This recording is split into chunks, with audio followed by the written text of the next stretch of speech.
গণতান্ত্রিক আন্দোলনে মানসিক অধিকার প্রতিষ্ঠার জন্য যার অবদান অপরিসীম এবং নেত্রী হিসেবে আমরা সকলে জানি, তার আজকে মৃত্যু ঘটেছে।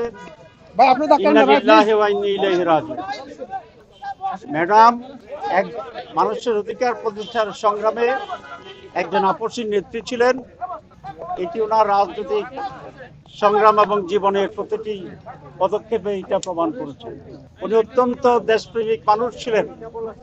কোনো বড় প্রতিবেশীর সাথে উনি কখনোই দেশের সাথে আপোষ করেন নাই এবং এই জন্য অনেক সময়কে রাজনৈতিক নিপীড়নের শিকার হতে হয়েছে। আজকে পুরো জাতি ঐক্যবদ্ধভাবে প্রশ্নহীনভাবে এই মহান নেত্রীর প্রতি শোক জানাচ্ছে এবং শ্রদ্ধা জানাচ্ছে।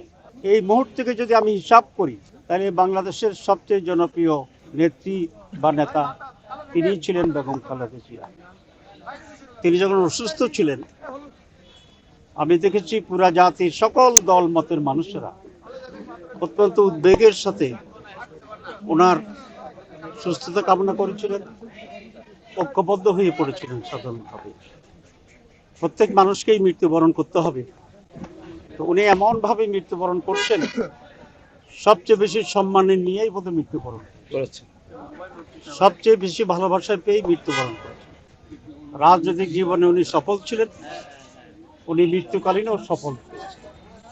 আমরা আল্লাহর কাছে মোনাজাত করি, আল্লাহ যেন তার গুনাহ খাতা মাফ করে দেন, ওনাকে ক্ষমা করেন এবং ওনাকে জান্নাতুল ফেরদৌস দান করেন। ওনার যে জাতির প্রতি ওনার যে নির্দেশিকা ছিল দেশপ্রেম, এটাকে অনুসরণ করে দেশের মানুষ এই দেশের প্রতি, জনগণের প্রতি তাদের দায়িত্ব পালন করবে, এটা আমি আশা করি।